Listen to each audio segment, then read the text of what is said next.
नमस्कार दोस्तों, कैसे हो आप सब लोग। उम्मीद करता हूँ कि सब ठीक होंगे, स्वस्थ होंगे। पढ़ाई आपकी बढ़िया सी चल रही होगी। क्या डिस्कस कर रहे हैं हम एनसीईआरटी को डिस्कस कर रहे हैं। क्लास 7th की एनसीईआरटी है, चैप्टर हमारा दूसरा है, इसको डिस्कस कर रहे हैं। इसको समझने से पहले आज हम टाइमलाइन को फिर से समझेंगे। हमने है ना टाइमलाइन को पिछले लेक्चर्स में देखा था, जो क्रोनोलॉजी होती है उसको हमने पिछले लेक्चर में देखा था। तो आज हम फिर से क्रोनोलॉजी को समझेंगे। क्रोनोलॉजी को समझने का फ़ायदा क्या है? क्रोनोलॉजी को समझने का फ़ायदा यही है कि हम पूरी हिस्ट्री को आसानी से समझ पाएंगे। तो एक बार इजीली आसान भाषा में क्रोनोलॉजी को समझ लेते हैं। हिस्ट्री की क्रोनोलॉजी है क्या? सबसे पहले हमने पिछले लेक्चर में क्या देखा था? हमने देखा था, यहाँ से स्टार्ट किया था, भारतीय इतिहास की टाइमलाइन, या आप लिख सकते हो क्रोनोलॉजी ये लिख सकते हो। अब क्रोनोलॉजी कहाँ से स्टार्ट होती है? सबसे पहले स्टार्टिंग की बात करें तो हम स्टार्ट करेंगे कहाँ से? प्राग ऐतिहासिक काल से। एक मैं आपको पूरा सेगमेंट लिखा हुआ वही बता देता हूँ। यहाँ से स्टार्ट करते हैं। हिस्ट्री की टाइमलाइन के बारे में बात कर रहे हैं हम। हिस्ट्री की टाइमलाइन क्या है, हिस्ट्री की क्रोनोलॉजी क्या है, इसके बारे में हम बात कर रहे हैं। तो अब हम बात करने वाले हैं, सबसे पहले स्टार्टिंग हमारी होती है प्राग ऐतिहासिक काल से। हमारी इतिहास की शुरुआत कहाँ से होती है? प्राग ऐतिहासिक काल से हमारे हिस्ट्री की शुरुआत होती है। प्राग ऐतिहासिक काल कब माना जाता है? ये आप मान सकते हो 10,000 साल पहले, 10,000 BC से पहले प्राग ऐतिहासिक काल की शुरुआत हो जाती है। आज से ठीक 10,000 साल पहले वो प्राग ऐतिहासिक काल की शुरुआत हो जाती है। इसके बाद में इंडस वैली सिविलाइजेशन, इसके बारे में हमने बात की थी डिटेल में। देखो मैं बात कर रहा हूँ प्राग ऐतिहासिक काल की, तो इसमें सारे कालक्रम आए। क्यों इसको मैं डिटेल में इस वजह से नहीं बता रहा हूँ क्योंकि ऑलरेडी हम इसके बारे में देख चुके हैं। हम ऑलरेडी इसके बारे में पढ़ चुके हैं कि प्रागैतिहासिक काल क्या होता है, कितने इसके पार्ट है, इसके बारे में हम ऑलरेडी पढ़ चुके हैं। इस वजह से हम यहाँ पर इसको डिटेल में नहीं देख रहे हैं। उसके बाद में इंडस वैली सिविलाइजेशन आता है। इंडस वैली सिविलाइजेशन में ये 2600 से आप मान लो 1600 तक चला है। एग्जैक्ट नंबर आपको याद नहीं रखने, एग्जैक्ट डेट भी आपको याद नहीं रखनी, बट आप एक अनुमान मान लो कि यहाँ तक ये इंडस वैली सिविलाइजेशन चला था। उसके बाद में आता है वैदिक पीरियड।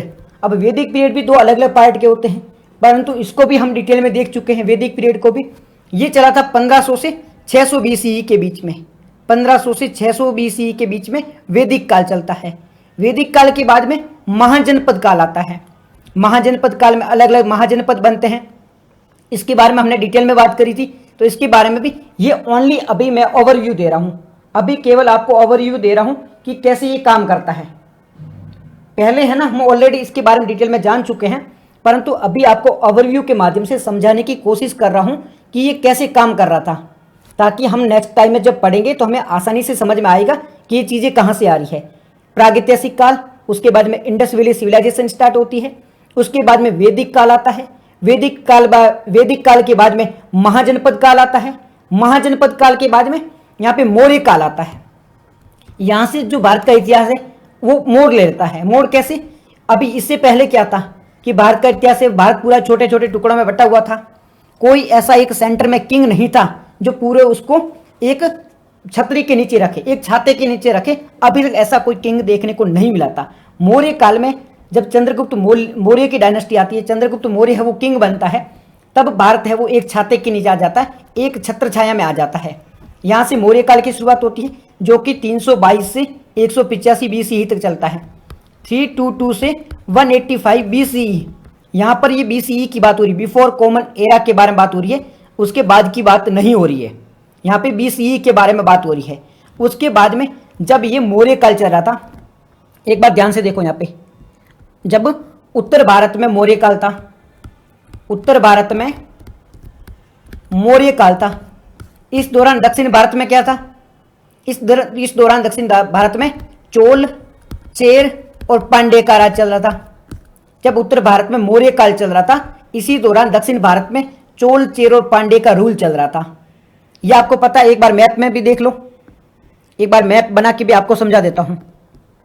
ये काम क्यों नहीं कर रही? हाँ ये देखो, ये हमारा मान लो उत्तर भारत है, ये पाकिस्तान, गुजरात वगैरह सब कुछ ऐड है, अफगानिस्तान को भी ऐड कर लो इसमें। यहाँ पर किसका रूल था? यहाँ तक आप देख सकते हो कि मौर्य का रूल था। चंद्रगुप्त मौर्य, अशोका, बिंबिसार, बिंदुसार, इनका रूल था। नीचे वाला जो ये पोर्शन है ना, यहाँ पे चोल, चेर और पांडे का रूल था। चोल, चेर और पांडे का यहाँ पे रूल था। एक मिनट है ना, मैं ना आवाज बंद करवा देता हूँ, मैं आवाज बंद करवा देता हूँ, गाने चला रहे हैं पास में।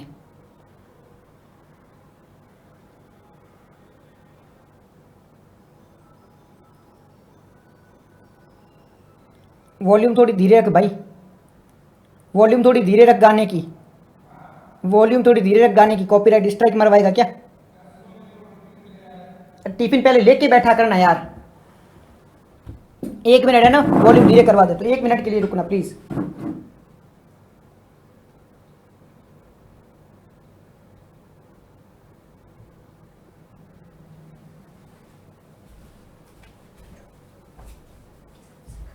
लेके नहीं बैठ सकता है, लेके करना चाहिए।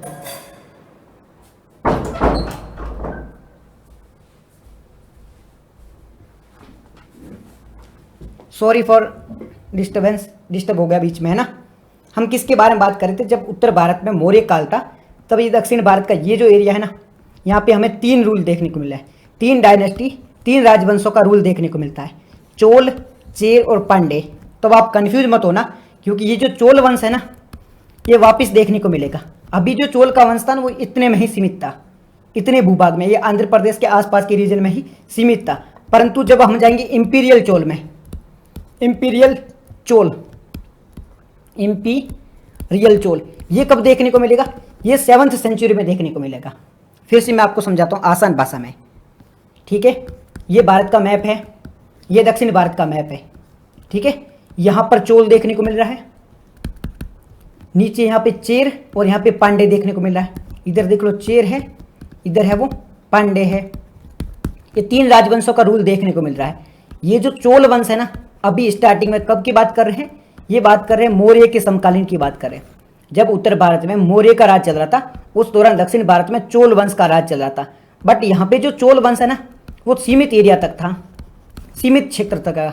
इसके वर्चस्व पांडे का था और चेर का वंश था। ये चोल है हमें वापिस भी देखने को मिलेगा, ये चोल वंश हमें 7th सेंचुरी में वापिस भी देखने को मिलेगा, ठीक है। तो दोबारा याद रखना, राजा राज प्रथम वगैरह है ना, उस समय ये चोल वंश हमें वापिस भी देखने को मिलेगा। तो इस चीज़ का आप याद रखना, कंफ्यूज मत हो जाना, ठीक है। उत्तर भारत में मौर्य का रूल है। मौर्य के समकालीन कौन है, मौर्य के समकालीन चोल, चेर और पांडे। यहाँ तो कोई दिक्कत नहीं, कन्फ्यूजन नहीं है, इजीली समझ में आ रहा है। फिर से आपको समझा देता हूँ किसके बारे में बात करें, हम हिस्ट्री की टाइमलाइन के बारे में बात कर रहे हैं। हम हिस्ट्री की टाइमलाइन देख रहे हैं। टाइमलाइन में हमने क्या देखा है, पाषाण काल के बारे में बात की है, इंडस वैली सिविलाइजेशन के बारे में बात की, उसके बाद में उत्तर वैदिक काल है, उसके बारे में बात की। उत्तर वैदिक काल के बाद में क्या आता है, महाजनपद काल आता है। उत्तर वैदिक काल के बाद में महाजनपद काल आता है। महाजनपद काल के बाद में क्या आता है, महाजनपद काल के बाद में मौर्य काल आता है, ठीक है। मौर्य के समकालीन कौन थे, मौर्य के समकालीन थे चोर, चेल और पांडे। ये जो चोर, चेल और पांडे हैं, ये मौर्य के समकालीन थे। हमने इनके बारे में जिक्र किया कि मौर्य है वो चोल, चेर और पांडे के समकालीन था। यहाँ तक कोई दिक्कत नहीं है, मौर्य चोल, चेर और पांडे का समकालीन था। मौर्य के बाद का इतिहास क्या रहता है, मौर्य के बाद में देखने को मिलता है जैसे मौर्य वंश समाप्त होता है, छोटे छोटे राजवंश देखने को मिल जाते हैं, जैसे कि शुंग वंश देखने को मिल जाता है, कणव वंश देखने को मिल जाता है, सातवाहन वंश देखने को मिलता है। शुंग और कणव है इतने प्रसिद्ध नहीं थे, इतना इनका राजस्व नहीं था, इनका इतना वर्चस्व नहीं था ये, बट ये तीनों समकालीन। क्या क्या था फिर से देखो, जैसे ही मौर्य वंश खत्म होता है, ये भारत का मैप है, ये पहले अलग तरीके से था, बट जैसे ही मौर्य वंश खत्म होता है उसके बाद में ये मैप चेंज हो जाता है। कैसे चेंज होता है, एक जगह पर शुंग आ जाता है, दूसरी जगह पर कणव आ जाता है, तीसरी जगह यहाँ पे सातवाहन आ जाता है, ठीक है। अब ये जो शुंग कणव है ना, यहाँ पे एक और वंश देखने को मिलता है, इनके जस्ट बाद में इनको खत्म करके वो आता है कुषाण वंश। वो कौन सा वंश आता है, कुषाण वंश आता है। कनिष्क के बारे में आप सभी ने सुना होगा, कनिष्क के बारे में सुना होगा। टाइमलाइन से कंफ्यूज थोड़ी ना हो रहे हो, टाइमलाइन समझ तो आ रही है ना, टाइमलाइन से कंफ्यूजन नहीं हो रहा, दिक्कत नहीं हो रही है। क्या जिक्र कर रहे हैं हम टाइमलाइन के बारे में बात करिए। मौर्य वंश खत्म हो चुका है, मौर्य के बाद में जस्ट समकालीन में 3 वंश देखने को मिलते हैं। कौन कौन से, शुंग वंश देखने को मिलता है, कण्व वंश देखने को मिल रहा है, कण्व वंश, और उसके साथ साथ में सातवाहन वंश।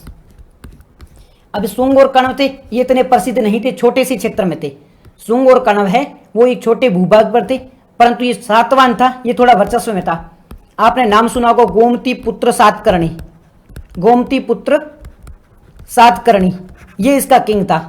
गोमती पुत्र सातकर्णी के बारे में आपने सुना होगा। गोमती पुत्र सातकर्णी एक का इसका, ये जो सातवाहन वंश है इसका प्रसिद्ध राजा था। तो गोमती पुत्र सातकर्णी के बारे में पता है। 3 देखे हमने, शुंग, कण्व और इनका समकालीन था सातवाहन वंश। इसी को खत्म करते हुए एक वंश देखने को मिलता है, कौन सा? कनिष्क। कनिष्क कौन से वंश की शुरुआत करता है? कुषाण वंश की शुरुआत करता है।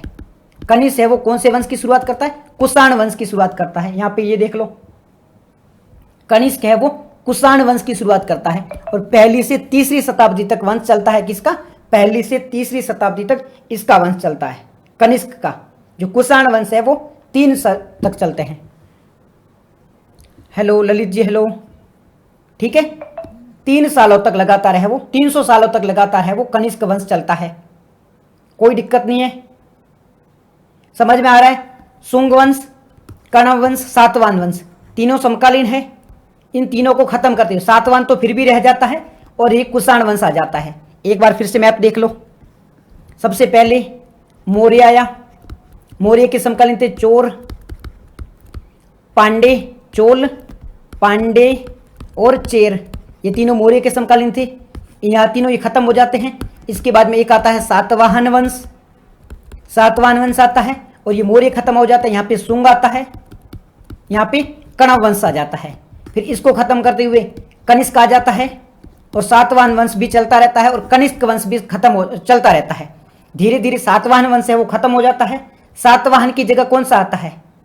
सातवाहन की जगह नया वंश देखने को मिलता है, कौन सा? राष्ट्रकूटा। यहाँ पे फिर नया इतिहास है वो शुरू हो जाता है। यहाँ तक दिक्कत नहीं है, ठीक है। अब राष्ट्रकूटा से पहले एक और चीज देखने को मिलती है। क्या देखने को मिलती है? भारत है वो कंसोलिडेट होता है। कैसे? यहाँ पे फिर से देख लो, 1 मिनट। भारत है फिर से कंसोलिडेट होता है। अभी तक हमने देखा है कि भारत है वो अलग अलग टुकड़ों में था। एक जगह था कनिष्क का, कनिष्क था, कुषाण वंश था, ठीक है, कनिष्क था, कुषाण वंश था। दूसरा नीचे था सातवाहन वंश, सातवाहन वंश था। ये दोनों चल रहे थे रूल। और शुंग है वो, कण्व है वो थोड़े थोड़े खत्म हो गए, कुछ ही भागों में ये देखने को मिल रहे हैं। कण्व और शुंग है वो कुछ ही भूभाग पर देखने को मिल रहे हैं। इन तीनों को समकालीन रख के पढ़ो, कंफ्यूज मत हो जाना। शुंग कहाँ चल रहा है, कण्व कहाँ चल रहा है, कनिष्क कहाँ चल रहा है, ये सब साथ साथ में ही चल रहे हैं। भारत बहुत बड़ा है, छोटे छोटे भूभाग पर छोटे छोटे राजा है वो रूल कर रहे हैं, ठीक है। तो इसको लेके कंफ्यूज मत हो जाना। टाइमलाइन इनकी साथ में याद रखना कि 4 है वो साथ में रूल कर रहे हैं। कुषाण, शुंग, कण्व और सातवाहन, ये चारों है वो साथ में ही रूल कर रहे हैं। अब इनके जस्ट बाद में क्या होता है? गुप्त वंश की शुरुआत हो जाती है और गुप्त वंश आ जाता है। कनिष्क खत्म हो जाता है, सातवाहन थोड़ी जगह बचता है और शुंग, कण्व को तो गुप्त वैसे ही खत्म हो जाता है। तो भारत में बहुत बड़ा राजवंश देखने को मिलता है, वो है गुप्त वंश। गुप्त वंश है वो भारत का ज्यादातर भूभाग पर कब्जा कर लेता है। ये भारत का मैप है, यहाँ पे ये देख लो, ये भारत का मैप है। तो गुप्त वंश का है ना, यहाँ तक एम्पायर होता है। यहाँ पे ये पूरे भूभाग पर गुप्त वंश का शासक होता है। इतने भूभाग पर गुप्त वंश है वो रूल कर लेता है। नीचे नीचे वाला थोड़ा सा पार्ट छोड़ दो, बाकी ऑलमोस्ट वाला जो भूभाग है ना, यहाँ पर गुप्ता डायनेस्टी आ जाती है। तो गुप्ता है वो बहुत बड़े भूभाग पर रूल कर रहे हैं। यहाँ तो गुप्त वंश के बारे में भी हमने पढ़ लिया था, ठीक है। अब गुप्त के समकालीन कौन थे? गुप्त के समकालीन हमें कौन देखने को मिलते हैं? हालांकि उत्तर भारत में तो गुप्त के समकालीन कोई रहा नहीं था, क्योंकि उत्तर भारत में किसी की भी औकात नहीं थी कि गुप्त के सामने आके खड़ा हो जाए। उत्तर भारत में गुप्त के सामने खड़ा रहने की किसी की औकात थी नहीं।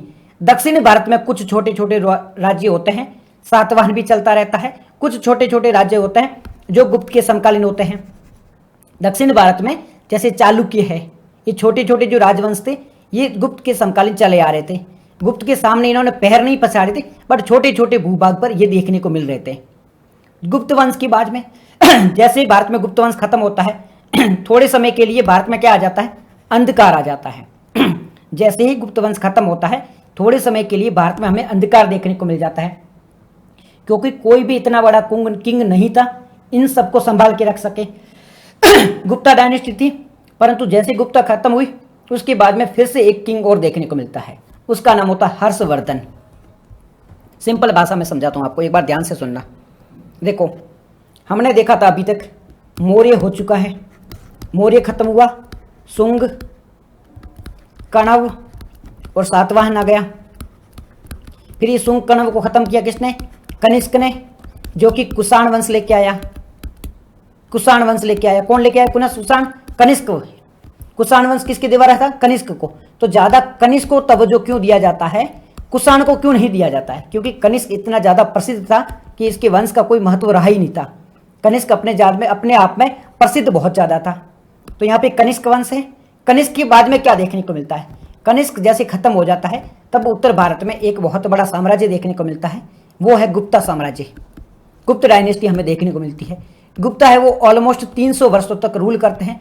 उत्तर भारत में गुप्ता के रूल को चैलेंज करने वाला कोई नहीं था। उत्तर भारत में गुप्ता के रूल को चैलेंज करने वाला कोई नहीं था। दक्षिण भारत में फिर भी छोटे छोटे राज्य थे, चालुक्य थे, ठीक है, वेंगी के चालुक्य, ये चोल है, ये देखने को मिल जाता, बट छोटे छोटे भूभाग पर थे। इनका वर्चस्व ओनली सीमित था, ठीक है, बहुत बड़े भूभाग पर इनका वर्चस्व नहीं था। यहां तक दिक्कत नहीं है, गुप्ता समझ में आ गया। गुप्ता के बाद का इतिहास क्या रहता है? गुप्ता तो खत्म हो गया, गुप्ता के बाद में जैसे गुप्ता खत्म हुआ एक बहुत बड़ा परिवर्तन देखने को मिलता है। उत्तर भारत में थोड़े समय के लिए यहाँ पर अंधकार देखने को मिल जाता है। अंधकार मतलब कोई भी ऐसा किंग नहीं था जो उत्तर भारत को कंसोलिडेट करके रख पाए। तो यहाँ पर एक किंग देखने को मिलता है, इस किंग का नाम था हर्षवर्धन। आप इस पुष्यभूति वंश के बारे में कोई नहीं जानते होंगे, परंतु हर्षवर्धन के बारे में सब जानते होंगे। तो जैसे ही गुप्त साम्राज्य खत्म हुआ थोड़े समय के बाद में एक किंग देखने को मिलता है, हर्षवर्धन। अब हर्षवर्धन के बारे में थोड़ा बहुत जान लो। हर्षवर्धन कौन था? हर्षवर्धन का बड़ा भाई था राज्यवर्धन। ये रूल कर रहा था। ये रूल कहाँ पे कर रहा था? हरियाणा के आसपास का जो क्षेत्र है ना, आज का जो हरियाणा है, इसका आसपास का क्षेत्र है, यहाँ पे ये रूल कर रहा था। राजधानी कहाँ थी इसकी? इसकी राजधानी थी कन्नौज में। आज के हरियाणा में ही ये कन्नौज स्थित है। तो ये हरियाणा के आसपास ये रूल कर रहा था। राज्यवर्धन को है वो इसके शत्रु है वो मार देते हैं, और हर्षवर्धन है वो किंग बन जाता है। हर्षवर्धन किंग बनता है तो अपने भाई का बदला लेना चाहता है। हर्षवर्धन इतना रूथलेस था कि आसपास के पूरे राज्यों को खत्म कर देता है। उत्तर भारत में आप मान लो हर्षवर्धन के सामने कोई भी राजा टिक नहीं पा रहा था। हर्षवर्धन की आंधी में सारे राजा है वो उड़ गए थे। उत्तर भारत में कोई भी राजा नहीं था जो हर्षवर्धन के सामने टिक पाए। हर्षवर्धन ने उत्तर भारत के बहुत बड़े भूभाग पर कब्जा कर लिया। आप देख सकते हो कि नेपाल तक ये पहुंच गया था।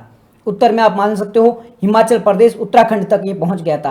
पंजाब में ये पहुंच चुका था, गुजरात में ये पहुंच चुका था। ये लास्ट में नर्मदा नदी पर जाता है। हर्षवर्धन है वो नर्मदा नदी पे जाता है, तब इसे पुलकेशिन द्वितीय द्वारा हराया जाता है। जब ये दक्षिण में एंट्री लेना चाहता है, दक्षिण में एक किंग था जिसका नाम था पुलकेशिन द्वितीय, चालुक्य वंश का शासक था पुलकेशिन सेकंड, इसके द्वारा हर्षवर्धन को हराया जाता है। हर्षवर्धन की जैसे दक्षिण में हार आती है उसके बाद में दक्षिण में जाने की कोशिश ही नहीं करता है। पुलकेशिन द्वितीय के द्वारा हारने के बाद है वो हर्षवर्धन है वो दक्षिण में जाने की कोशिश करता नहीं है। हर्षवर्धन अपना वर्चस्व है वो उत्तर भारत में बनाए रखता है। उत्तर भारत में इसका कुछ समय तक वर्चस्व बना रहता है।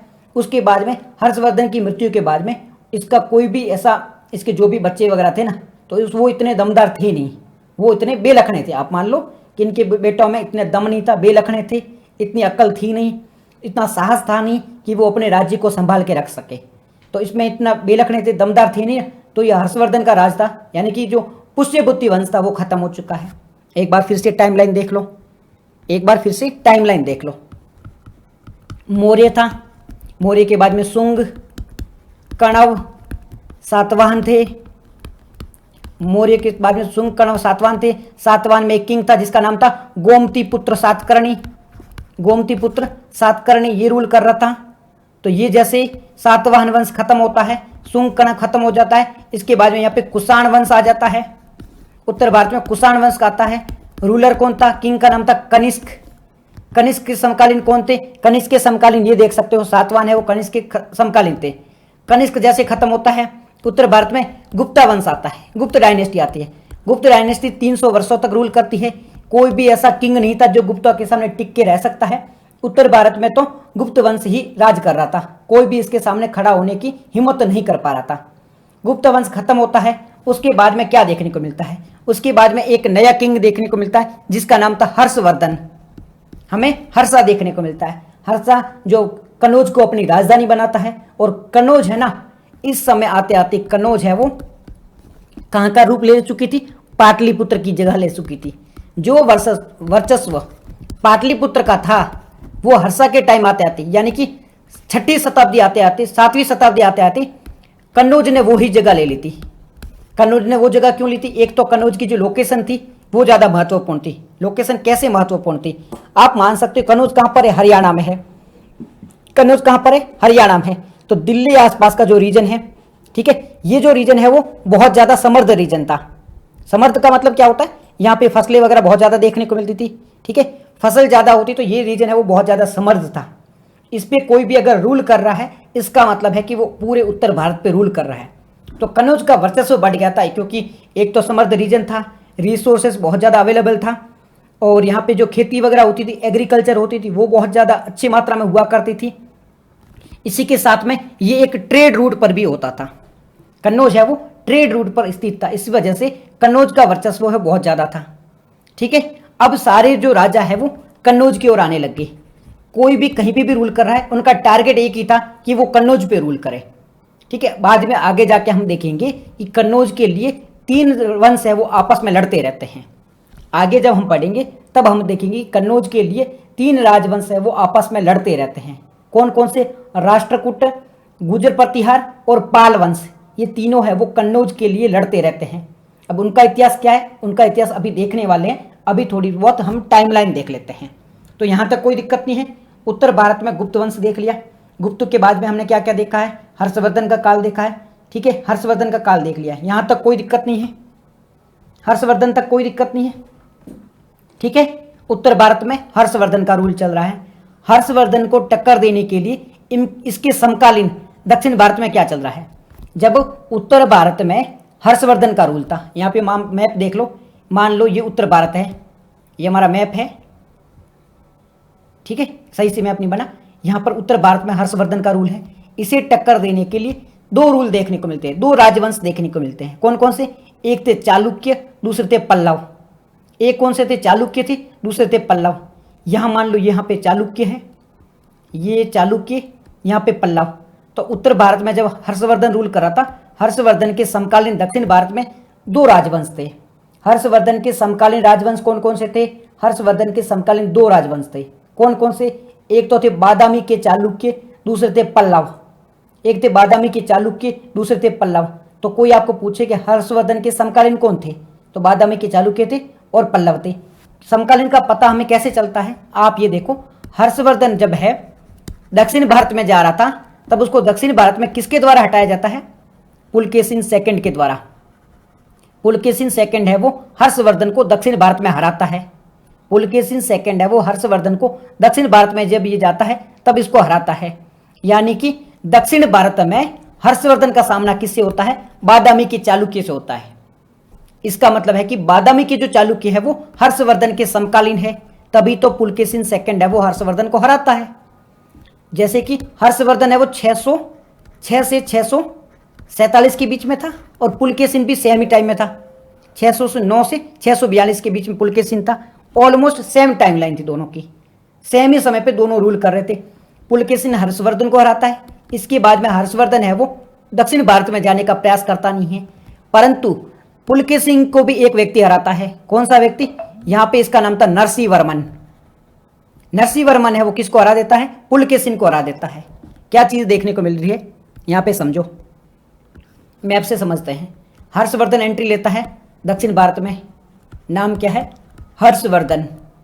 हर्षवर्धन दक्षिण भारत में घुसा, यहाँ पे एक व्यक्ति देखा बैठा था, नर्मदा के नीचे व्यक्ति बैठा था जिसका नाम था पुलकेशिन। पुलकेशिन सेकंड, फर्स्ट भी इसका पापा था लेकिन सेकंड की बात करें, पुलकेशिन सेकंड, ये नीचे बैठा था। यहाँ पे कौन सी राजवंश से था, चालुक्य से। पुलकेशिन सेकंड कौन से राजवंश से था, तो चालुक्य राजवंश से था। अब ये जैसे नीचे एंट्री कर रहा था ना, हर्षवर्धन नीचे एंट्री कर रहा था, इसका विरोध करने के लिए वंश देखने को मिलता है चालुक्य, इसका राजा था पुलकेशिन सेकंड। ये हर्षवर्धन को यहाँ पे हराता है, ये नर्मदा नदी है ना, यहाँ पे हर्षवर्धन को हरा देता है। हर्षवर्धन जैसे हारता है, ये भाग जाता है उत्तर भारत में। हर्षवर्धन इसके बाद में दक्षिण में कभी घुसता नहीं है। अब यहाँ पे कौन बैठा है? पुलकेशिन बैठा है। पुलकेशिन यानी कि चालुक्य वंश बैठा है। इसके एंटी में कौन बैठा है? पल्लव बैठा है। अब चालुक्य, आप मान लो हर्षवर्धन ने पूरे भारत को हराया है, ठीक है। हर्षवर्धन अपने आप में डॉन है, दाऊद इब्राहिम है। अब एक व्यक्ति आता है पुलकेशिन नाम का, वो हर्षवर्धन को हरा देता है। हर्षवर्धन अपने आप में डॉन है, बट कोई व्यक्ति आता है वो हर्षवर्धन को हरा देता है। इसका मतलब है कि ये हर्षवर्धन से भी ताकतवर है, इसका मतलब है कि ये हर्षवर्धन से भी ज़्यादा स्ट्रांग है। तो इसको आ जाता है घमंड। पुलकेशिन सेकंड को आ जाता है घमंड कि भाई मैं तो हर्षवर्धन को हरा के बैठा हूँ। हर्षवर्धन जो अपने आप को डॉन कहता है, दादा कहता है, पूरे नॉर्थ का बाप कहता है, उस नॉर्थ के बाप को मैंने हरा दिया, पूरे उत्तर भारत के बाप को मैंने हरा दिया है। इसका मतलब मैं हर्षवर्धन से भी ज़्यादा स्ट्रांग हूँ, ठीक है। पुलकेशिन को घमंड आ जाता है। तो पुलकेशिन नीचे जाता है। नीचे बैठा था पल्लव। नीचे कौन बैठा था? पल्लव। पल्लव में एक किंग थे नरसिंह वर्मन। पल्लव में एक किंग थे जिनका नाम था नरसिंह वर्मन। अब जैसे ही पुलकेशिन घमंड के साथ में नरसिंह वर्मन से टकराता है, नरसिंह वर्मन इसको ठोक देता है। हर्षवर्धन को हराता है पुलकेशिन। पुलकेशिन को आ जाता है घमंड कि मैंने तो हर्षवर्धन को हराया है, तो मैं तो किसी को भी हरा सकता हूं। तो वो कहां जाता है? नीचे जाता है। नीचे पल्लव वंश में किंग बैठे होते नरसिंह वर्मन, ये पुलकेशिन द्वितीय को ठोक देते हैं, मतलब पुलकेशिन द्वितीय को हरा देते हैं। तो आप मान लो ये किंग कितना स्ट्रांग बन गया होगा। तो इससे तो और भी ज्यादा घमंड आ गया कि जिस व्यक्ति ने, वो कहता है तू एक दो सड़क छाप गुंडों को मार के आया होगा। वो एक मूवी है ना, कौन सी, रॉकी भाई की मूवी, यार नाम मैं भूल गया उसका, KGF, कि तू एक दो छोटे मोटे गुंडों को मार के समझने लग गया कि तू बहुत बड़ा गुंडा है। तो वो रॉकी भाई बोलता मैंने जितने को मारा था सारे के सारे गुंडे ही थे, बहुत बड़े डॉन थे। तो वैसा ही वैसा ये पुलकेशिन क्या बोल के आया कि मैंने सारे के सारे डॉन को ठोके हैं, मैंने हर्षवर्धन जैसे डॉन को ठोका है। तो पुलकेशिन जाता है जब नरसिंह वर्मन के पास में, तो नरसिंह वर्मन कहता है तूने हर्षवर्धन जैसे डॉन को ठोका है, मैं तेरे को ठोक दूंगा। तो सबसे बड़ा डॉन कौन बन जाएगा? नरसिंह वर्मन बन जाएगा। तो यहां पर पल्लव का है वो वर्चस्व आगे बढ़ जाता है। तो ये 3 राजा समकालीन है, इसके बारे में याद रखना आप, ठीक है। फिरदौस हेलो, फिरदौस जी हेलो, ठीक है जी। यहां तक कोई डाउट नहीं है ना? 3 राजवंश के बारे में हमने यहां पे पढ़ा है। हर्षवर्धन जो पुष्य भूतु वंश से था, पुष्य भूति वंश से संबंधित था। इसका सामना किससे हुआ? इसका सामना दक्षिण भारत में 2 राजवंश से हुआ था। ऊपर थे चालुक्य, नीचे थे पल्लव, इन दोनों से इसका सामना होता है। चालुक्य में कौन थे? चालुक्य में थे आप देखो पुलकेशिन सेकंड, चालुक्य में पुलकेशिन सेकंड था। और ये पल्लव में कौन था? पल्लव में था नरसिंह वर्मन सेकंड। ये दोनों है वो इसके समकालीन थे। तो ये इतिहास आप याद रखना। यहाँ तक की टाइमलाइन समझ में आ गई है? यहाँ तक कोई दिक्कत थोड़ी ना है, टाइमलाइन समझ में आ गई। आगे बढ़ते हैं, यहाँ तक अगर समझ में आ गई तो हम आगे बढ़ते हैं। ये हमने पूरा समझ लिया, हर्षवर्धन के सामने क्या हुआ था, पल्लव के सामने क्या हुआ था। यहाँ तक कोई डाउट नहीं है ना? कोई डाउट नहीं है? डाउट नहीं है, फिर आगे बढ़ते हैं, ठीक है जी, कोई दिक्कत नहीं है। आगे बढ़ते हैं। आगे हमें देखने को मिलता है ट्राई पार्टी संघर्ष देखने को मिलता है। 3 पार्टियों का संघर्ष देखने को मिलता है। 3 पार्टी संघर्ष, जिसे हम ट्राई पार्टी कॉन्फ्लिक्ट भी कहते हैं। ट्राई पार्टी कॉन्फ्लिक्ट भी कहते हैं। क्या है ये ट्राई पार्टी कॉन्फ्लिक्ट या 3 पार्टी संघर्ष है क्या? 3 पार्टी का संघर्ष है ना, वो हमें किसके लिए देखने को मिलता है? कन्नौज के लिए देखने को मिलता है। 3 पार्टी का संघर्ष है वो हमें कौन से राजवंश के लिए किसके लिए देखने को मिलता है? कन्नौज के लिए। एक तरीके से आपको समझाते हैं। ये भारत का फिर से मैप है। मैप से क्या आसानी से समझ में आ जाता है, फिर से बनाता हूं, रुको। ये भारत का मैप है, ठीक है। यहां पर एक जगह थी जिसका नाम था कन्नौज। नाम क्या था? कन्नौज था। महत्वपूर्ण क्यों थी? व्यापारिक मार्ग पे थी, व्यापारिक मार्ग पर थी। जगह बहुत अच्छी थी, अनाज बहुत अच्छा था, उपजाऊ जमीन थी, वर्चस्व की लड़ाई थी। यानी कि हर्षवर्धन ने इसका महत्व और ज़्यादा बढ़ा दिया था। अब से ये होने लग गया था कि जिसका भी कन्नौज पे राज होगा उसका पूरे उत्तर भारत पे राज होगा। ये टक्कर हमें देखने को मिली थी। अब इस कन्नौज पे राज करने के लिए 3 राजवंशों के बीच में हमें संघर्ष देखने को मिलता है। किस किस के बीच में? एक होते हैं गुर्जर प्रतिहार। गुर्जर प्रतिहार ये कहाँ देखने को मिलते हैं? ये राजस्थान वाले, गुजरात में यहाँ पे देखने को मिलते हैं गुर्जर प्रतिहार। उसके बाद में यहाँ पे एक वंश देखने को मिलता है पाल वंश। बिहार बंगाल में एक वंश देखने को मिलता है हमें पाल वंश। तीसरा वंश देखने को मिलता है हमें कर्नाटक है, महाराष्ट्र, यहाँ पे राष्ट्रकूट। राष्ट्रकूट। तो ट्राई पार्टी संघर्ष में कौन कौन से 3 राजवंश थे? ट्राई पार्टी संघर्ष में कौन कौन से 3 राजवंश थे? ट्राई पार्टी का मतलब है कि 3 राजवंशों के बीच में संघर्ष। अभी तक बीच का सारा हमने पढ़ लिया है, हर्षवर्धन को देख लिया, इसके समकालीन राज्यों को देख लिया, यहाँ तक पॉलिटी पूरी चेंज हो गई थी। तो जैसे ही चालुक्य वगैरह खत्म हुए, वहां पर एक नया राजवंश देखने को मिलता है। नया राजवंश कौन सा देखने को मिलता है? राष्ट्रकूट देखने को मिलता है। सातवाहन खत्म हो चुका है, चालुक्य का वर्चस्व कम हो गया है, तो यहाँ पर एक राजवंश देखने को मिलता है जो कि था राष्ट्रकूट। एक राजवंश देखने को मिला जो कि था राष्ट्रकूट। ऊपर देखने को मिला था गुर्जर प्रतिहार, और यहाँ पे देखने को मिलता पाल वंश। ठीक है, यहाँ पे देखता है पाल वंश। अब इन तीनों के मध्य संघर्ष होगा, इन तीनों के मध्य वर्चस्व की लड़ाई होगी। अब कैसे लड़ाई होती है, कौन किसको हराता है, इसके बारे में अभी हम थोड़ी देर बाद में आगे बात करने वाले हैं। अभी के लिए ये समझो कि इन तीनों के मध्य संघर्ष चल रहा है। किस किस के मध्य? गुर्जर प्रतिहार के मध्य, राष्ट्रकूटा के मध्य और पाल के मध्य ट्राई पार्टी संघर्ष चल रहा है। किसके लिए चल रहा है? कन्नौज के लिए चल रहा है। कन्नौज पे अपना वर्चस्व स्थापित करने के लिए ये तीनों हैं वो आपस में लड़ रहे हैं। ठीक है, यहां तक तीनों के बारे में समझ में आ गया। ट्राई पार्टी संघर्ष समझ में आ गया। और 3 राजवंश है वो समकालीन थे। कौन कौन से? राष्ट्रकूट। ठीक है, राष्ट्रकूट के बाद में यहाँ पे ये देख लो, मैंने लिखा हुआ भी है। 3 राजवंश है वो समकालीन थे। कौन कौन से थे? गुर्जर प्रतिहार 700 से 1000 के बीच में गुर्जर प्रतिहार था। उसके बाद में पाल था, पाल वंश, ये भी 700 से 1100 के बीच में। और ये था राष्ट्रकूट, ये भी था 700 से 1000 के बीच में। ये 3 राजवंश है वो समकालीन थे और ये ट्राई पार्टी संघर्ष में, 3 पार्टी संघर्ष में उलझे हुए थे। इसे कन्नौज का संघर्ष भी कहते हैं। अगर आपको कोई क्वेश्चन पूछे कि कन्नौज का संघर्ष क्या था, तो कन्नौज पर वर्चस्व स्थापित करने के लिए 3 राजवंश आपस में लड़ रहे थे। कौन कौन से? गुर्जर प्रतिहार, पाल और राष्ट्रकूट। गुर्जर प्रतिहार, पाल और राष्ट्रकूट है, ये तीनों राजवंश है वो कन्नौज पर अपना वर्चस्व स्थापित करने के लिए लड़ाई कर रहे थे। इसे कहा जाता है कन्नौज का संघर्ष कहा जाता है। इसे ट्राई पार्टी स्ट्रगल कहा जाता है, 3 पार्टी का संघर्ष कहा जाता है। यहां तक याद रहेगा। ट्राई पार्टी स्ट्रगल क्या था? 3 पार्टियों का संघर्ष था। गुर्जर प्रतिहार, पाल और राष्ट्रकूट, तीनों के तीनों समकालीन थे। गुर्जर प्रतिहार का प्रसिद्ध राजा कौन था? मिहिर भोज था। इनके बारे में भी आगे बात करने वाले हैं। पाल का प्रसिद्ध राजा कौन था? देवपाल और धर्मपाल था। राष्ट्रकूट का प्रसिद्ध राजा कौन था? ध्रुव था।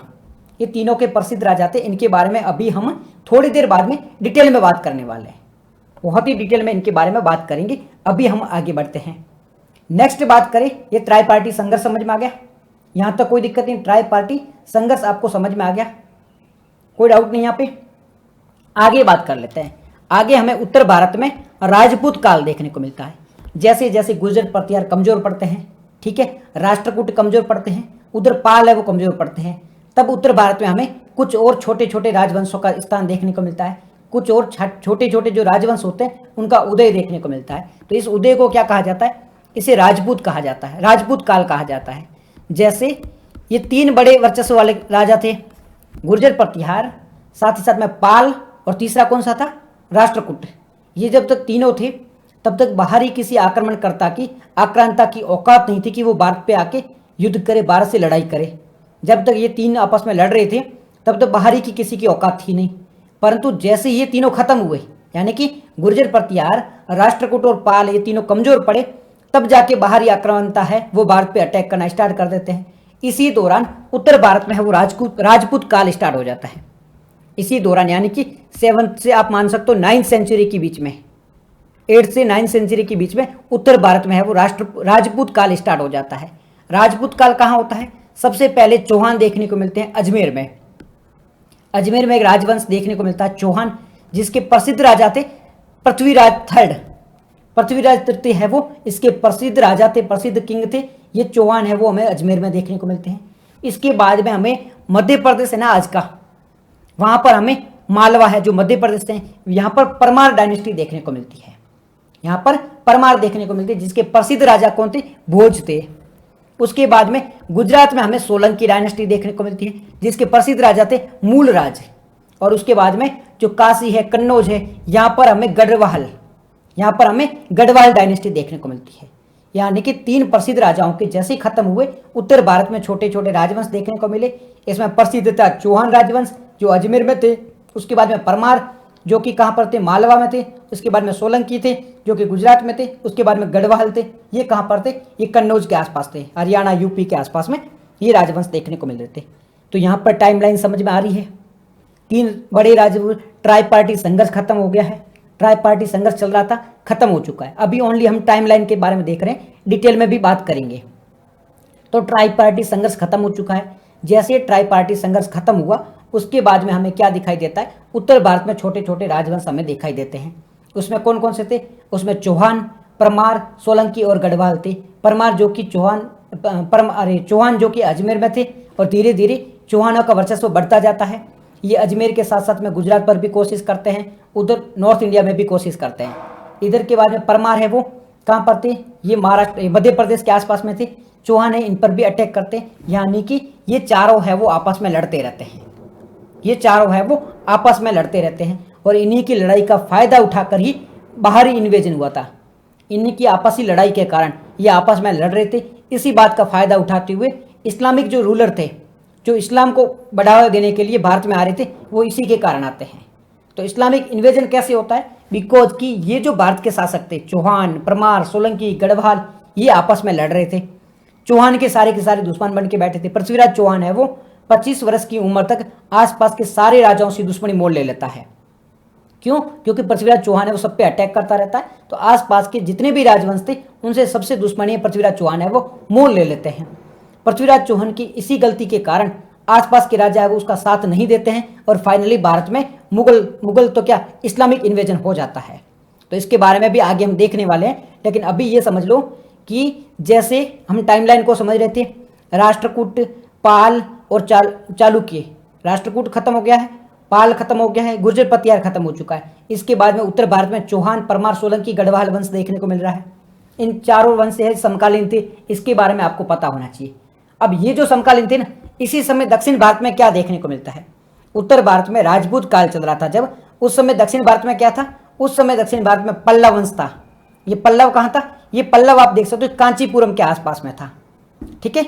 उसके साथ ही साथ में यहाँ पर चालुक्य वंश, चालुक्य फिर से देखने को मिल रहे हैं, पुलकेशिन सेकंड वाले, और साथ ही साथ में राष्ट्रकूट देखने को मिलते हैं।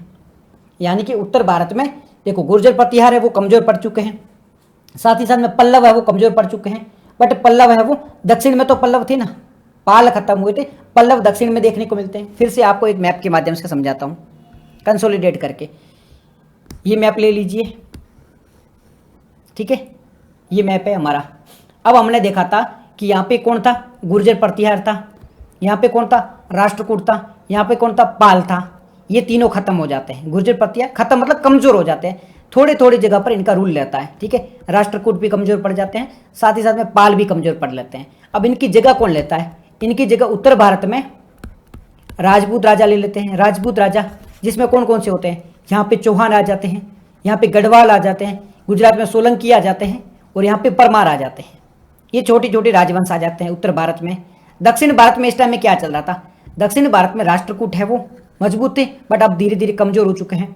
तो राष्ट्रकूटों की जगह लेने के लिए यहाँ पे पाल थे, ये भी कमजोर हो चुके हैं, इसकी जगह लेने के लिए यहाँ पे पल्लव आ गए, इसकी जगह लेने के लिए यहाँ पे पल्लव आ गए।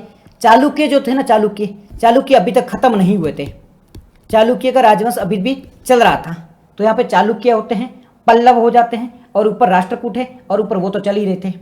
ठीक है, तो राष्ट्रकूट, चालुक्य, पल्लव, ये दक्षिण भारत के राजवंश है ना, यही आपको कंफ्यूज करेंगे, क्योंकि यहाँ पे ये लंबे समय तक चलते जा रहे हैं, खत्म नहीं हो रहे हैं। जैसे हमारे यहाँ पे क्या होता है, गुप्त वंश जैसे खत्म हुआ तो परमानेंट खत्म ही हुआ, बाद में वो कहीं देखने को नहीं मिलता है। परंतु दक्षिण भारत में क्या दिक्कत थी? ये चालुक्य है वो लंबे समय से चला आ रहा था, पूरी तरह से खत्म नहीं हुआ था। चोल है वो भी लंबे समय से चला आ रहा था, पूरी तरह से खत्म नहीं हुआ था। तो ये चीजें बाद में भी देखने को मिलती है। इसका मतलब आप ये ना कंफ्यूज मत होना, क्योंकि आप ऐसे मत सोचना कि भाई ये तो है ना अशोक के साथ में था, ये बाद में कैसे देखने को मिलता है। तो दक्षिण भारत में है वो राजवंश है, लंबे समय तक आपको दिखाई देने को मिल जाएंगे। छोटे छोटे भूभाग पर इनका रूल था, परंतु इन्होंने काम अच्छे अच्छे किए थे, इसकी वजह से इनका वर्चस्व देखने को मिल जाता है। इसी बीच में उत्तर भारत में भी बहुत सारे रूलर थे, परंतु उन्होंने कोई अच्छा काम किया नहीं था, कोई बड़ा तीर मारे नहीं थी, इसकी वजह से उनका जिक्र है वो हमें देखने को नहीं मिलता है। तो टाइमलाइन आपके दिमाग में बैठ रही है, कंफ्यूज थोड़े हो रहे हो? टाइमलाइन तो समझ आ रही है ना? यहाँ पे देखो टाइमलाइन को, मौर्य को देखा है, मौर्य के बाद में शुंग और कणव को देखे हैं, शुंग कणव के समकालीन सातवाहन को देखा है, सातवाहन के बाद में हमने कनिष्क को देखा है, कनिष्क के बाद में गुप्ता डायनेस्टी आ जाती है। ठीक है, कनिष्क के बाद में कौन सी आती? गुप्ता आ जाती है। गुप्ता के बाद में हर्षवर्धन देखने को मिलता है, हमें हर्षवर्धन देखने को मिलता है। हर्षवर्धन को टक्कर कौन देते हैं? चालुक्य देते हैं। और चालुक्य की टक्कर कौन देते हैं? पल्लव देते हैं। तो चालुक्य, पल्लव और हर्षवर्धन समकालीन थे। इसके बाद में हर्षवर्धन खत्म हो जाता है तो कौन आ जाते हैं? राष्ट्रकूट आ जाते हैं। साथ ही साथ में ऊपर कौन आ जाते हैं? गुर्जर प्रतिहार आ जाते हैं। और तीसरा कौन देखने को मिलता है? तीसरा हमें पाल देखने को मिल जाता है।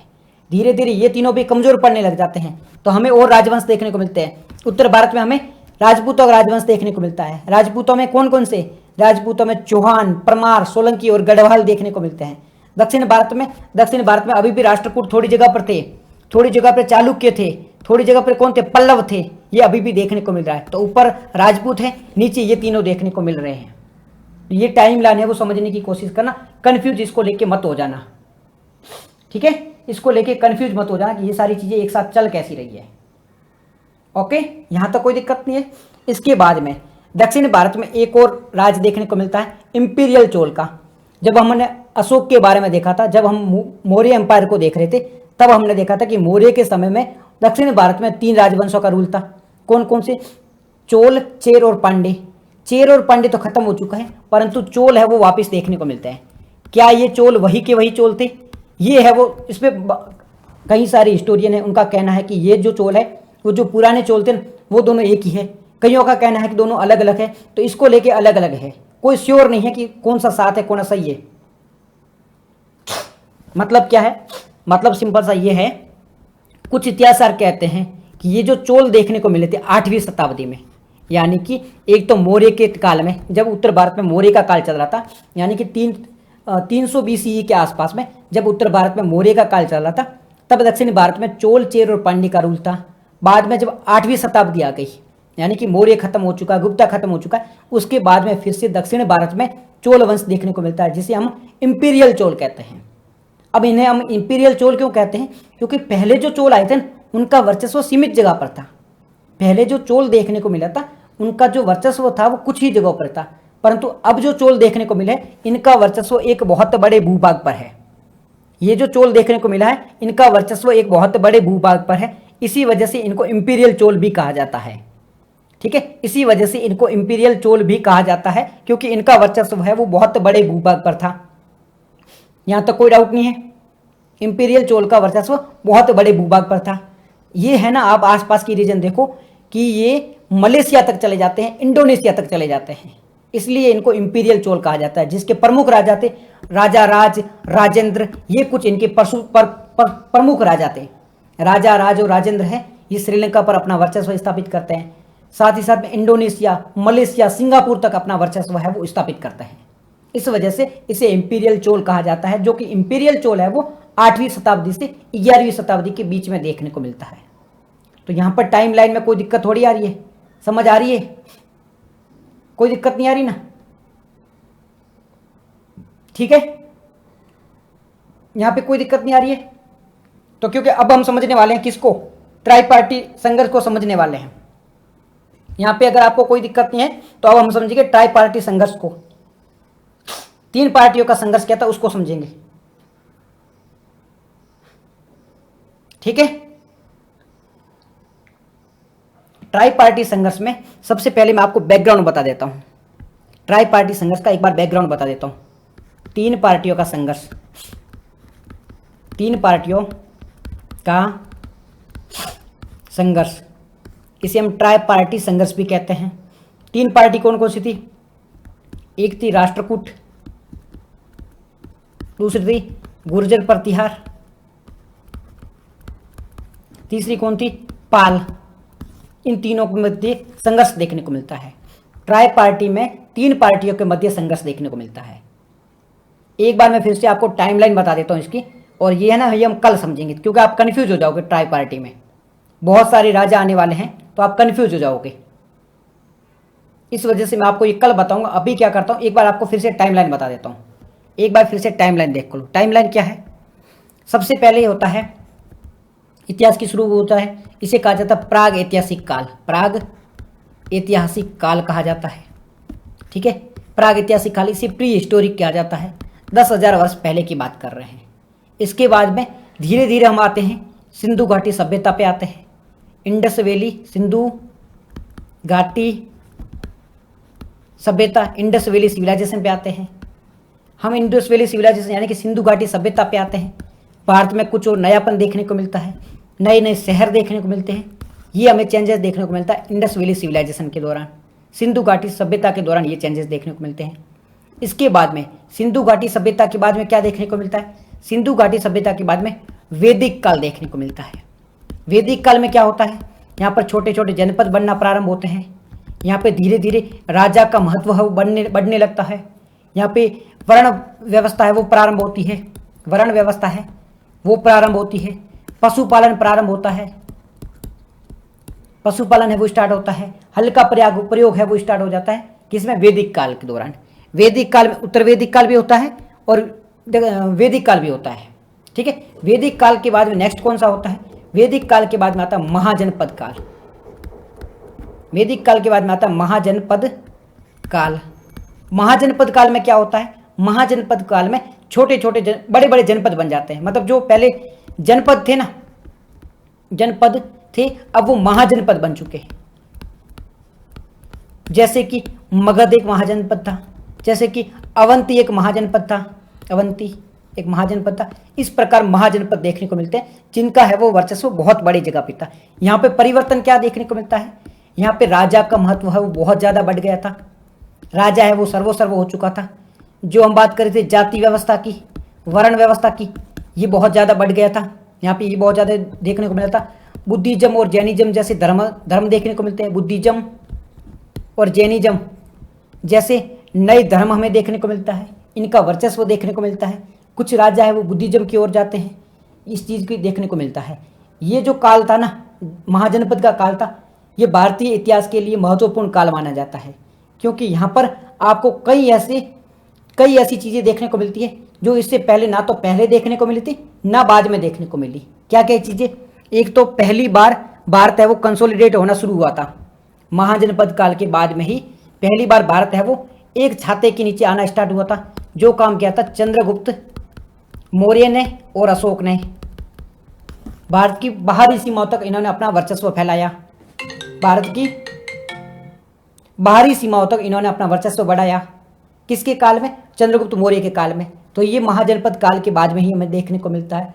साथ ही साथ में हमारे जो दार्शनिक होते हैं, कई ऐसे दार्शनिक देखने को मिले थे। बुद्धिज्म, भगवान बुद्ध देखने को मिले थे, महावीर देखने को मिले थे। ये सारे हमें इसी काल के दौरान देखने को मिलते हैं, ठीक है। महाजनपद काल खत्म होता है, उसके बाद में होता है मौर्य काल स्टार्ट होता है। महाजनपद में कुछ और जैसे मगध होते हैं, मगध का वर्चस्व बढ़ जाता है। मगध में कुछ रूलर देखने को मिलते हैं। फिर इन रूलर को खत्म करके, जैसे घनानंद था उसको खत्म करके चंद्रगुप्त मौर्य है वो किंग बन जाता है। चंद्रगुप्त मौर्य है वो किंग बन जाता है और मौर्य वंश की स्थापना होती है। 300 वर्षों तक मौर्य वंश से वो रूल करता है भारत पर। 300 वर्षों तक मौर्य वंश से रूल करता है, जिसमें चंद्रगुप्त मौर्य, बिंदुसार और सम्राट अशोक जैसे किंग देखने को मिलते हैं, जो कि पूरे भारत पर अपना वजूद स्थापित करते हैं, अपना वर्चस्व स्थापित करते हैं। इसी दौरान हमें कई और चीज़ें देखने को मिलती है। भारत की ग्रोथ देखने को मिलती है, बुद्धिज्म का फैलाव देखने को मिलता है। बुद्धिज्म है वो, उसका प्रचार है वो श्रीलंका तक देखने को मिलता है। श्रीलंका पर भी भारत का वर्चस्व देखने को मिलता है। चाइना में भी बुद्धिज्म का प्रसार होने लगता है। ये हमें ग्रोथ देखने को मिली थी मौर्य एम्पायर के दौरान। मौर्य एम्पायर का डिक्लाइन होता है, उत्तर मौर्य काल आता है। उत्तर मौर्य काल में क्या होता है, उत्तर मौर्य काल में कोई भी इतना स्ट्रांग रूलर नहीं था जो भारत को कंट्रोल में करके रख पाए। इस दौरान क्या था, इस दौरान बहुत सारे बाहरी आक्रमण होते हैं। बाहरी आक्रमण में हुन अटैक करते हैं, शक अटैक करते हैं, कुषाण अटैक करते हैं, ऐसे कुछ बाहरी आक्रमण होते हैं। अब जब बाहरी आक्रमण हो रहे थे तब उत्तर भारत में रूल कर रहे थे शुंग और कुषाण। जब बाहरी आक्रमण कर रहे थे तब उत्तर भारत में 2 राजा वो रूल कर रहे थे, शुंग और कण्व ये दोनों रूल कर रहे थे, परंतु ये उत्तर भारत को कंसोलिडेट नहीं कर पाते हैं। और यहाँ पे एक वंश देखने को मिलता है कनिष्क का, कुषाण वंश देखने को मिलता है, जिसका प्रसिद्ध शासक था वो कौन था? कनिष्क था। प्रसिद्ध शासक कौन था? कनिष्क था। तो हमें कनिष्क का वर्चस्व देखने को मिलता है। कनिष्क के बाद में, कनिष्क के साथ में हमें यहाँ पे सातवाहन वंश देखने को मिलता है, जो कि गुजरात, महाराष्ट्र, कर्नाटक के आसपास में इनका वर्चस्व था, सातवाहन वंश का, जिसका प्रसिद्ध रूलर था सातकर्णी, गोमती पुत्र सातकर्णी। अब ये सातवाहन वंश कमजोर होता है, कनिष्क कमजोर होता है, और भारत में एक बहुत बड़ा वंश देखने को मिलता है, गुप्ता डायनेस्टी देखने को मिलती है। गुप्ता डायनेस्टी अपने पीक के दौरान ये ऑलमोस्ट भारत पर कब्जा कर लेती है। दक्षिण भारत के कुछ जगहों को छोड़ के बाकी सभी जगहों पर गुप्ता वंश का मतलब अधिकार था, आधिपत्य था। गुप्ता वंश के दौरान भारत है वो कई प्रगति करता है, जैसे कि यहाँ की इकोनॉमी है वो ग्रोथ होती है, इकोनॉमिक ग्रोथ होती है, सोने के सिक्के जड़े जाते हैं, साथ ही साथ में ट्रेड भारत भी बढ़ते, भारत का जो ट्रेड होता है, व्यापार होता है, उसमें भी वृद्धि देखने को मिलती है। कब? गुप्ता काल के दौरान। इसीलिए गुप्ता काल को उत्तर भारत का यानी कि भारत का स्वर्णिम युग भी कहा जाता है। गुप्ता काल को भारत का स्वर्णिम युग भी कहा जाता है। क्यों? क्योंकि गुप्ता काल के दौरान हमें उत्तर भारत का ही हमें वर्चस्व देखने को मिला था, भारत में ग्रोथ देखने को मिली थी, इस वजह से भारत का स्वर्णिम युग भी इसे कहा जाता है। ठीक है, यहां तक याद रहेगा। गुप्ता वंश चला था कितने सालों तक? 300 वर्षों तक गुप्ता वंश है वो उसका राज रहता है, 300 वर्षों तक गुप्ता डायनेस्टी का रूल रहता है। गुप्ता के बाद में क्या होता है? गुप्ता के बाद में धीरे धीरे भारत कमजोर पड़ता है। ठीक है, 50 सालों तक ये कमजोर चलता है। फिर एक व्यक्ति आता है जिसका नाम था हर्षवर्धन। एक व्यक्ति आता है जिसका नाम था हर्षवर्धन। हर्षवर्धन कहां पर रूल करता है? हर्षवर्धन रूल करता है इसके आसपास की जगहों पर, जैसे कि हरियाणा में एक जगह है कन्नौज, कन्नौज पे ये अपना रूल स्थापित करता है। कौन? हर्षवर्धन है वो कन्नौज पे अपना रूल स्थापित करता है। इसके बाद में क्या होता है? इसके बाद में कन्नौज का महत्व है वो बढ़ जाता है। जैसे अभी तक है वो मगध का वर्चस्व था, मगध है वो प्रसिद्ध था, उसी प्रकार अब है वो कन्नौज का वर्चस्व बढ़ जाता है। जो भी राजा है अगर वो कन्नौज पे रूल कर रहा है, इसका मतलब है कि वो पूरे उत्तर भारत पे रूल कर रहा है। साना परवीन हेलो जी। ठीक है, जो भी कन्नौज पे रूल कर रहा है इसका मतलब है कि वो पूरे उत्तर भारत पे रूल कर रहा है, इसका वर्चस्व है वो बढ़ जाता है। किसका? कन्नौज का। कन्नौज का महत्व क्यों बढ़ जाता है? क्योंकि यहां तक आते आते क्या हुआ था, एक तो हर्षवर्धन है वो, हर्षवर्धन उत्तर भारत पे रूल करता है और अपनी राजधानी है वो कन्नौज को बनाता है, राजधानी कन्नौज को बनाता है, और रूल कहां करता है? पूरे उत्तर भारत पे करता है। इसका मतलब हर्षवर्धन महत्वपूर्ण था तो कन्नौज का महत्व भी बढ़ जाता है। हर्षवर्धन महत्वपूर्ण था तो कन्नौज का महत्व भी बढ़ जाता है। फिर माना जाने लगा कि अगर कोई कन्नौज पे रूल कर रहा है इसका मतलब है पूरे उत्तर भारत पर रूल कर रहा है। अगर कोई व्यक्ति, अगर कोई राजा कन्नौज पे रूल कर रहा है इसका मतलब है कि वो उत्तर भारत पे रूल कर रहा है। इस वजह से कन्नौज का जो वर्चस्व है वो बढ़ जाता है। ठीक है, कन्नौज का महत्व है वो बढ़ जाता है। फिर हर्षवर्धन के बाद में क्या होता है? हर्षवर्धन के समकालीन 3 रूलर थे। हर्षवर्धन के 2 समकालीन थे, 3 देखो हर्षवर्धन के समकालीन कौन थे? हर्षवर्धन ये कहां पर था? उत्तर भारत में था। दक्षिण में एक तो चालुक्य, चालुक्य थे। दूसरे कौन थे? पल्लव थे।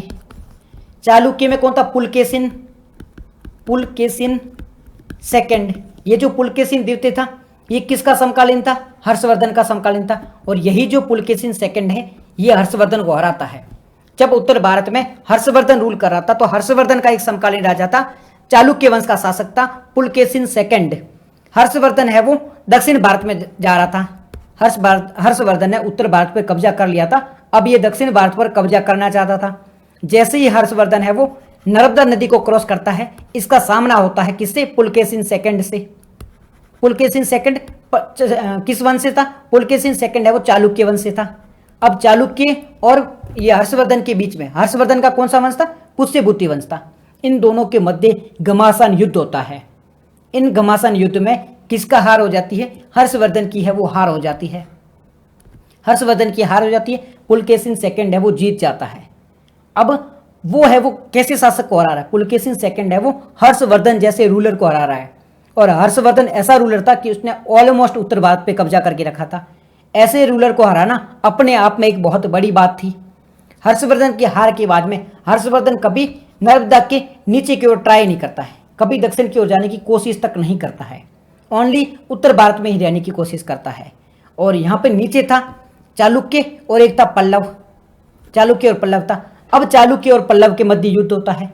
पल्लव में एक शासक था जिसका नाम क्या था, जिसका नाम था नरसिंहवर्मन सेकंड। नरसिंहवर्मन सेकंड ये पल्लव के एक शासक थे। ये किसको हरा देते हैं, ये पुलकेशिन सेकंड को हरा देते हैं।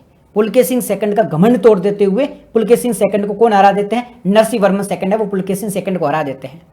अब यहाँ पे पल्लव, चालुक्य और हर्षवर्धन तीनों साथ में चल रहे हैं। हर्षवर्धन की मृत्यु हो जाती है और उसके बाद में ये जो पुष्यवती वंश है वो खत्म हो जाता है।